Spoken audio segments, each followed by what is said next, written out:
Thank you, Chris, for inviting me. It's a pleasure to be here.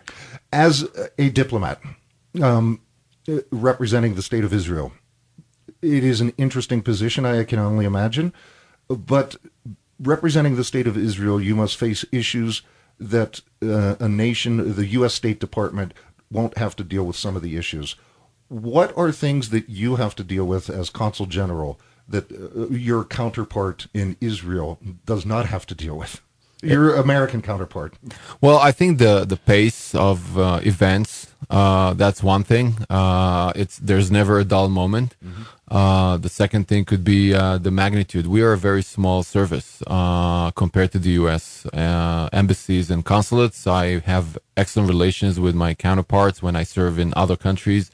And I was always impressed by the big machine that the U.S. has compared to us. We are like a little speedboat. You are like an aircraft carrier. So there's some differences there.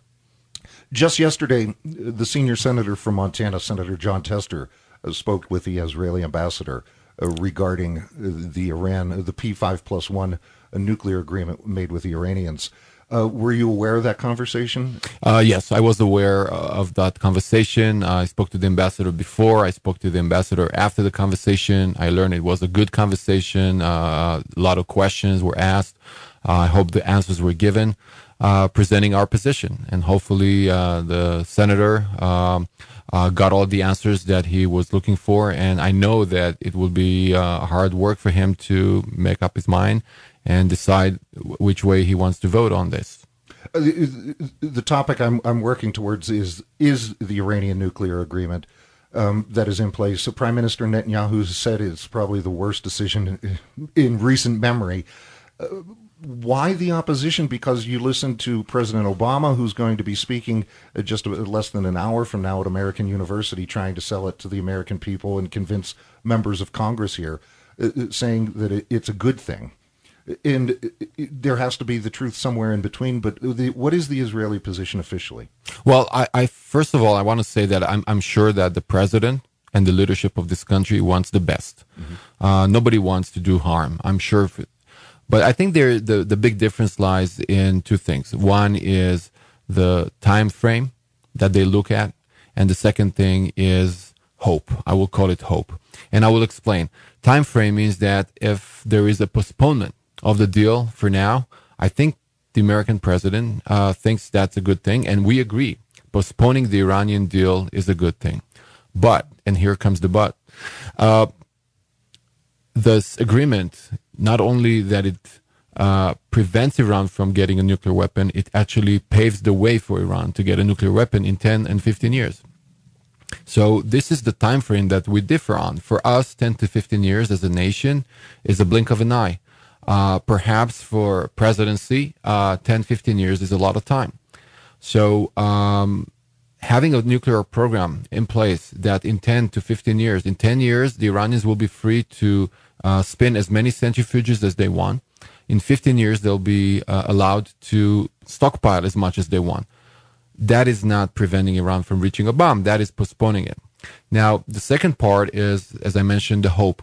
There is a hope that Iran would change from within. There will be some social change. Same thing we saw with the collapse of the Soviet Union. Under 30-year-old, you have the majority of people in Iran under 30 years old. So I'm hopeful too. As you mentioned, I'm a diplomat. My profession is to be an optimist. The question is, can we gamble that? Can we gamble? Can we make such a gamble that in 10 years, can we guarantee that Iran would change? What happens if it doesn't? And that's, I think, where our differences lie. We think Iran, with power, with more cash, emboldened, will have more power over its own people. Iran has the willingness to suppress their own people. We saw that in the past. And if they have the cash, they can give subsidies to the people and calm down some of the opposition that they have. This is why we think it's a bad deal. One of the most common phrases I hear coming out of the Obama administration is, you don't make peace with your friends. And by lifting the sanctions, McDonald's wants to go to Tehran. And Jon Stewart, the host of The Daily Show, a U.S. Comedian, said if McDonald's shows up in Tehran, The only thing we're going to have to worry about in 6 years is high blood pressure and heart disease. Well, I don't object McDonald going to Tehran, although I think that Farsi cuisine is quite good. But to be honest, the question is about leadership of Iran. Israelis, Jewish people never had a problem with the Farsi people. The Farsi culture and the Jewish culture lived side by side with the mutual respect for generations until the Iranian Revolution or the Islamic Revolution in 1979. We were friends. We had an embassy there. I believe that one day that might return. But the current regime has an expansionist, Islamic expansionist, revolutionary ideology, and they're acting on it. Iran today is bankrupt, and even if they don't have much money, they already took over 4 capitals in the Middle East. They took over Baghdad, Sana'a in Yemen, Damascus, Beirut, and perhaps even the 5th, Gaza. So that is without the power that this agreement will guarantee to them in the form of $150 billion. So imagine if we have a turbo Iran, what will be the situation in the Middle East? This government of Iran, the mullahs, cannot be trusted.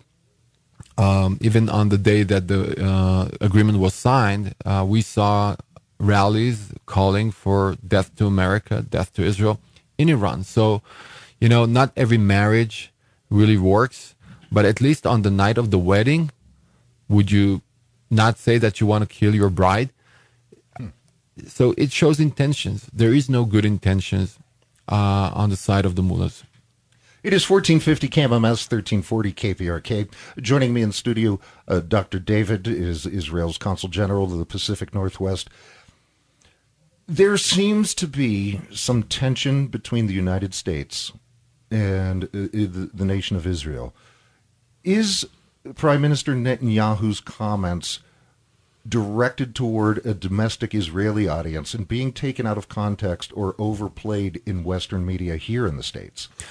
Well, that's an excellent question, because we often know that international politics are very much influenced by internal politics. But in this case, and that doesn't happen very often in Israeli politics, coalition and opposition, the right and the left, are all united on this issue. And as I mentioned before, that doesn't happen very often.